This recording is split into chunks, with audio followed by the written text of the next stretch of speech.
Das Austrian Green Investment Pioneers Programm ist eine Initiative des Bundesministeriums für Klimaschutz mit dem Ziel, privates Kapital für grüne, taxonomiekonforme Projekte zu mobilisieren. Hintergrund ist der, wenn wir unsere Klima- und Energieziele erreichen wollen, bis 2030, so wie wir sie im Nationalen Energie- und Klimaplan finden, dann brauchen wir pro Jahr in etwa Investitionen von rund 17 Milliarden Euro. Das ist eine große Zahl. Ein Teil wird sicher über quasi den öffentlichen Haushalt finanziert werden können, aber ein ebenso großer substanzieller Teil muss durch privates Kapital finanziert werden. Und jetzt haben wir auf der anderen Seite aber die Situation in Österreich, dass die Klima- und Energiewende nicht nur in Großprojekten passieren wird, sondern sehr stark in den Regionen, in den Gemeinden, KMUs. Und das bedeutet, dass die Projekte kleinteiliger werden und damit sie aber etwas schwerer werden, finanziert zu werden. Und genau da setzen wir mit dem Austrian Green Investment Pioneers Programm an. Die Idee ist dort einfach, dass derartige kleinteilige grüne Projekte gebündelt werden und dadurch, dass man von Anfang an Finanzunternehmen dazu nimmt, auch die Bankability sichergestellt wird.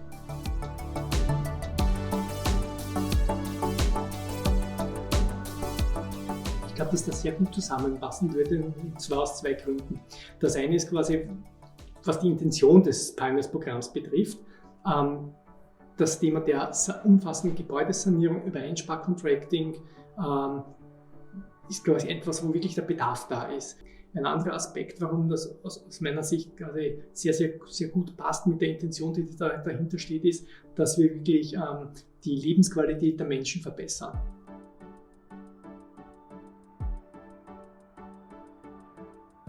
Wir wollen im Pioneers-Programm quasi gute Geschäftsmodelle skalieren und bei dieser Skalierung unterstützen und dadurch ermöglichen, dass sie leichter zur Finanzierung kommen.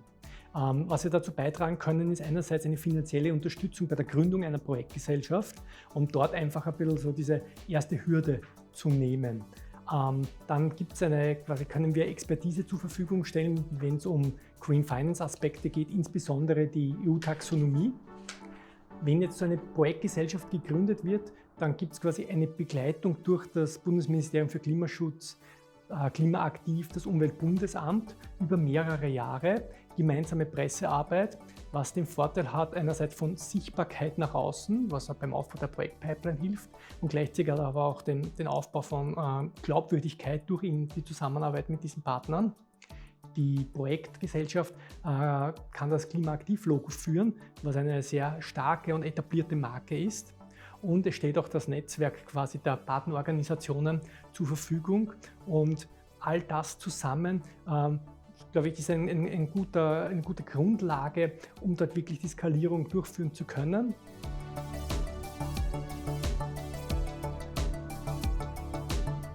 Also wonach wir suchen, sind einfach solide Geschäftsmodelle, die man gemeinsam skaliert.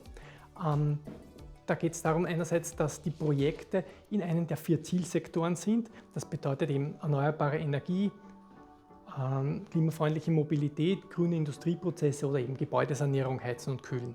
Ein weiterer Aspekt ist, dass sie einen Beitrag zu den österreichischen Klima- und Energiezielen liefern. Das heißt, die Projekte müssen in Österreich umgesetzt werden.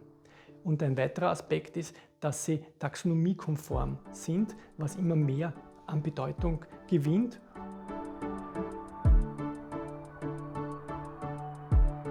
Nachdem, wie angesprochen, das Thema der Kleinteiligkeit eine Rolle spielt, ist es, glaube ich, ganz wichtig, eine Projektpipeline aufzubauen und sichtbar zu machen.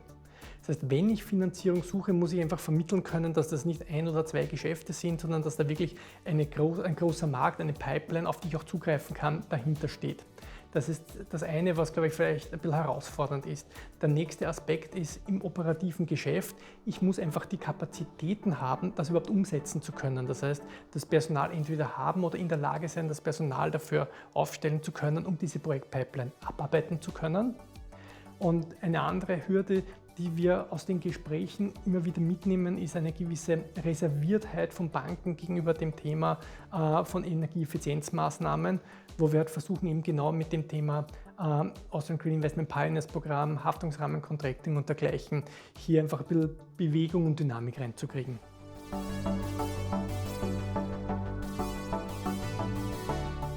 20 Jahre sind eine sehr lange Laufzeit, insbesondere wenn man sie aus der quasi regulatorischen Brille einer Bank ansieht. Auf der anderen Seite ist genau der Ansatz, den ja Finago Dom hier hat, nämlich eine Brückenfinanzierung durch die Bank und anschließend eine Übernahme dieser Zahlungsströme durch Investoren, die eben genau solche langfristigen Zahlungsströme suchen, glaube ich, eine sehr, sehr gute Möglichkeit. Und genau in dieser Kombination könnte das sehr gut funktionieren.